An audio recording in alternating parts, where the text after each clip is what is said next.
मेरा नाम विपुल है। मैं राजस्थान में अपनी मम्मी के साथ रहता था। मेरे पापा का चेहरा मुझे याद भी नहीं है, क्योंकि जब मैं 6 महीने का था तभी मेरे पापा देश की सेवा करते हुए शहीद हो गए थे। वह एक फौजी थे। मेरी मम्मी ने मुझे पाल पोस कर बड़ा किया। उन्होंने मुझे कभी भी पापा की कमी महसूस नहीं होने दी और मुझे एक नेक और काबिल इंसान बनाया। मैं एक मल्टीनेशनल कंपनी में नौकरी करता था, लेकिन आज मेरी माँ और मेरी जॉब और मेरी पत्नी सब कुछ मुझसे छीन गई है, और वो भी एक शक की वजह से। कहते हैं कि शक का कोई इलाज नहीं होता। वाकई शक का कोई इलाज नहीं है, और इस शक की वजह से लाखों करोड़ों जिंदगियां तबाह हो जाती है और लोग अपनों को खो देते हैं। मेरे साथ भी कुछ ऐसा ही हुआ। मैं अब अकेला रह गया था और आज मैं जेल की सलाखों के पीछे बैठा हूँ। उस काल कोठरी में मेरे अलावा 4 और खतरनाक मुजरिम थे। मेरे हाथों में जंजीर जकड़ा हुआ था, क्योंकि मैं जिस जुर्म में गिरफ्तार हुआ था, सुनने वालों को इस बात पर यकीन नहीं आता था। शादी की पहली रात मैंने अपनी पत्नी के साथ ऐसा काम किया था कि मेरी आंखें अभी भी सुर्ख लाल थी। मेरी शादी की पहली रात याद आते ही मेरी रगों में तेजी से दर्द का खून दौड़ता था। दुल्हन के जोड़े में मेरी पत्नी बेहद खूबसूरत लग रही थी। मैंने अपना असली रूप उसे दिखाया तो वह दर्द से तिलमिला उठी थी। मुझे हैरानी से देखने लगी। मैंने कहा, क्या हुआ? अभी तो मैंने अपनी मोहब्बत की शुरुआत भी नहीं की और तुम चिल्ला रही हो। मेरी बात पर वह हैरानी से भूत बनी मुझे देख रही थी। मैंने उसकी तरफ कदम बढ़ाया। मैं जेल में इन्हीं ख्यालों में डूबा हुआ था कि मैं बुरी तरह से चौंक उठा था जब इंस्पेक्टर ने डंडा जेल के दरवाजे पर मारा था। शायद मेरा ध्यान अपनी तरफ करवाना चाहता था। मैंने हैरानी से उसकी तरफ देखा। वह कहने लगा, रुक जाओ, आज मैं तुम्हें तुम्हारी औकात दिखाता हूँ। उसने ये कहते हुए जेल का दरवाज़ा खोलना शुरू किया। दरवाज़ा खोलते ही वह मेरे पास आया और कहने लगा, आज तो तुझे सच बताना ही पड़ेगा कि अपनी पत्नी के साथ ऐसा क्या किया था। शादी की रात ही वह मर गई, नहीं तो तुम्हारी खैर नहीं। आज मैं तुझे इतना मारूंगा कि तुम्हारी चीखें पूरी जेल की कैदी तो सुनेंगे ही, साथ साथ आसपास के जितने भी इलाके हैं वहाँ के लोग भी सुनेंगे। चल बाहर निकल। उसकी आंखें गुस्से से एकदम लाल थी, जैसे कि अंगारे बरस रहे हो। वह दिखने में हट्टा कट्टा था, लेकिन मुझे उसे देखकर और ना ही उसकी बातों से थोड़ा सा भी डर नहीं लगा, क्योंकि मैंने जो काम किया था मेरी सज़ा तो होनी ही थी और मैंने अपने मन को ही समझा लिया था। और दूसरी बात, अब मैं जेल में से निकलना भी नहीं चाहता था, क्योंकि अब मेरा इस दुनिया में था ही कौन। मैंने सब कुछ तो खो दिया था। इंस्पेक्टर मुझे घसीटते हुए जेल की एक काल कोठरी में ले गया और वहाँ का दरवाज़ा खोलकर मुझे अंदर धकेल दिया। मैं बुरी तरह से मुंह के बल जाकर गिरा था। मेरे हाथ अभी भी जंजीरों में जकड़े हुए थे। उसने एक पुलिस को जेल के अंदर भेजा और खुद भी अंदर आ गया। मुझसे कहने लगा, देखो, मैं तुझे आखिरी बार मौका दे रहा हूँ कि मुझे सच सच बता दो कि तूने ऐसा भी अपनी पत्नी के साथ क्या किया था कि वह शादी की पहली रात मर गई, और जिस तरीके से तूने उसे मारा है वो एक दरिंदा ही कर सकता है। ये कहकर वह फिर से कहने लगा, बोल, तूने कैसे मारा अपनी पत्नी को और क्यों मारा? मैंने उसे कोई जवाब नहीं दिया। वो पुलिस से फिर कहने लगा कि ये दरिंदा ऐसे नहीं मानेगा, इसे इतना तड़पाओ कि ये अपना मुंह खोल दे। ये कहते हुए वह इंस्पेक्टर काल कोठरी से बाहर निकल गया और उस पुलिस वाले ने मेरे ऊपर डंडा बरसाना शुरू कर दिया। मुझे उसने इतना मारा कि मैंने जो जेल की ड्रेस पहनी हुई थी, सफ़ेद शर्ट और पैंट, वो फट गए। लेकिन कुछ बोलना तो दूर, मैंने अपना मुंह से ऊप तक नहीं किया। मेरे ऊपर मारने के निशान होने लगे और उससे खून निकलने लगे। तब वो पुलिस वाला इंस्पेक्टर को बुलाया और कहा, सर, इसने तो अभी तक अपना मुंह नहीं खोला है, इसका अब क्या करूं? तो इंस्पेक्टर ने कहा, रहने दो, अब इसका इलाज फिर कल करते हैं। उसने मुझे बालों से पकड़ते हुए उठाया और कहा, तुझ जैसे दरिंदे का यही हाल होना चाहिए, बल्कि मैं तो कहता हूँ इससे भी बुरा। मैंने अपनी नज़र नीचे ही की हुई थी। मुझ में खड़े होने की भी हिम्मत नहीं थी।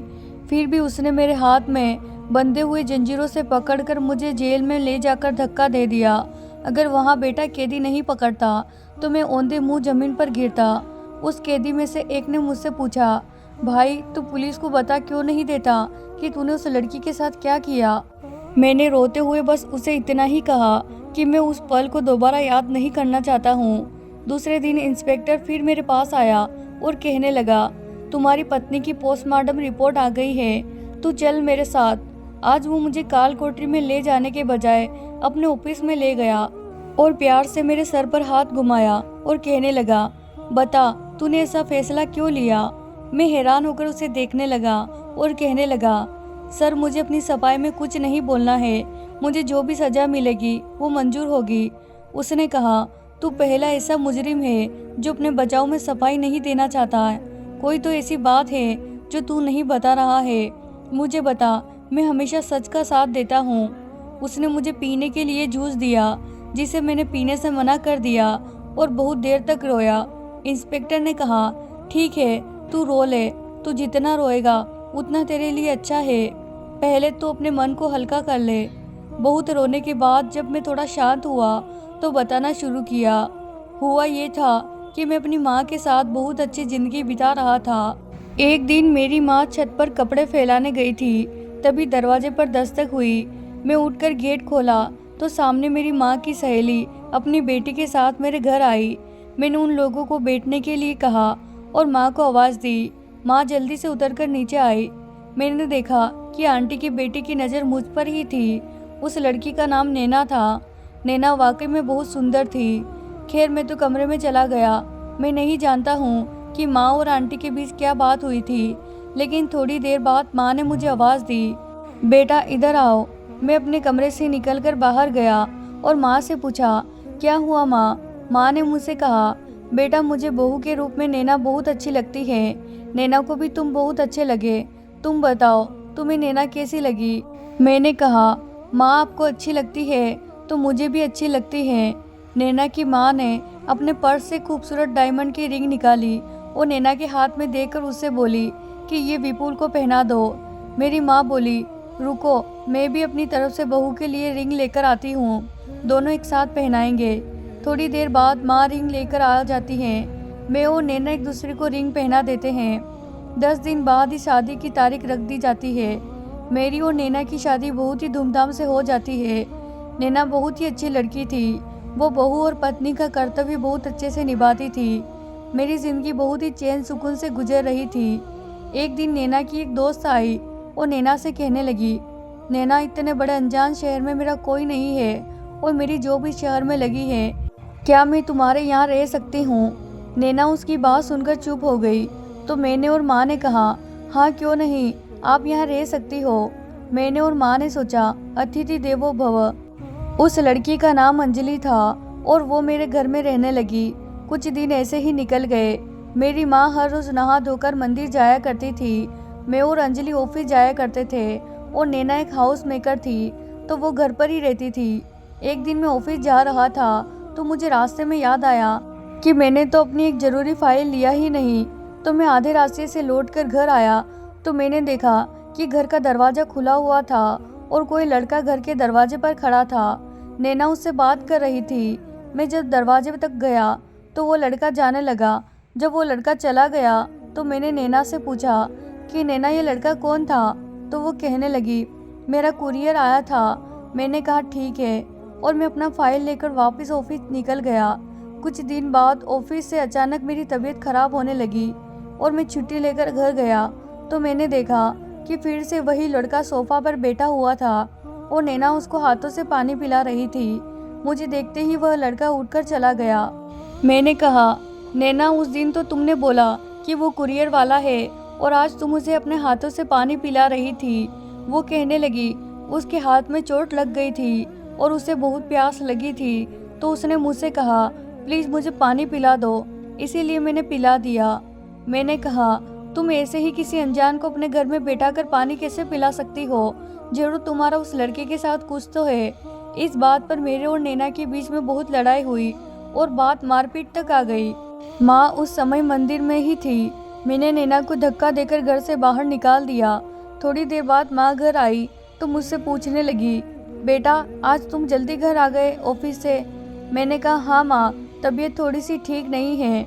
माँ ने नैना को आवाज़ लगाई लेकिन नैना तो घर पर थी ही नहीं तो वो कैसे माँ के पास आती। मैंने माँ को सारी कहानी बता दी। तभी मेरे घर के फ़ोन पर कॉल आई कि आपकी पत्नी की लाश नहर में मिली है।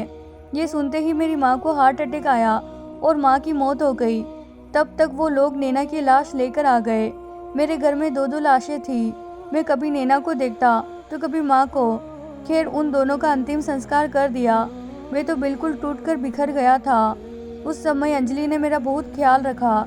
धीरे धीरे मैं अंजलि के करीब होने लगा। एक दिन अंजलि ने मुझसे कहा, क्यों ना हम दोनों शादी कर ले। मुझे अंजलि अच्छी लगने लगी थी और उसे भी मैं अच्छा लगने लगा था। हम दोनों ने बहुत ही साधारण तरीके से मंदिर में शादी कर ली। शादी की रात जैसे ही मैं अंजलि के कमरे में जाने लगा तो मुझे कुछ अजीब सी आवाज़ सुनाई दी। मैंने छुपकर सुना तो अंजलि ना जाने किससे कह रही थी, वाह तूने क्या काम किया, मुझे मेरे प्यार से मिला दिया। मैं तुझे इस काम के बदले पैसे दे दूंगी, अब तू यहाँ से जा। मैं जल्दी से कमरे में गया तो कमरे की पिछली खिड़की खुली हुई थी और वो लड़का उससे कूद रहा था। मैंने उसे कूदते हुए देख लिया। वो तो वही लड़का था जिसे नैना अपने हाथों से पानी पिला रही थी।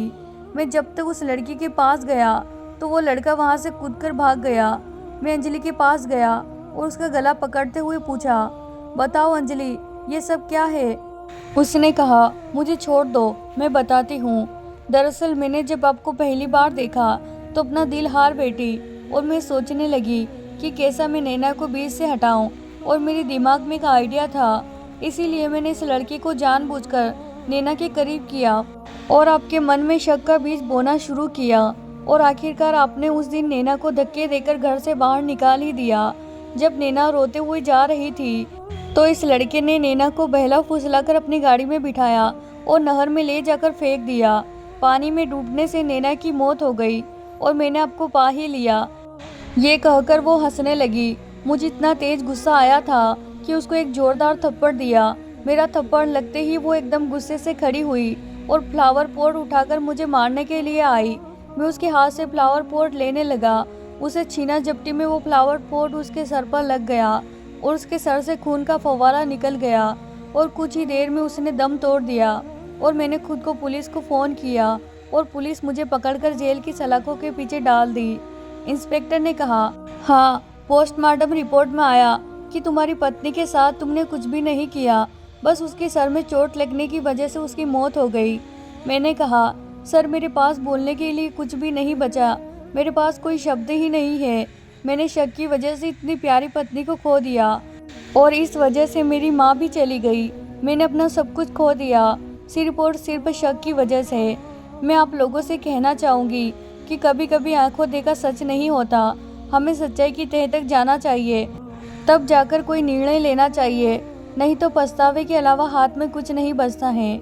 तो प्यारे दोस्तों, ये थी हमारी आज की कहानी। अगर आपको कहानी पसंद आई हो तो इसे लाइक करें और चैनल को सब्सक्राइब करना बिल्कुल ना भूलें। आपकी राय हमें कमेंट बॉक्स में ज़रूर बताएं। धन्यवाद दोस्तों।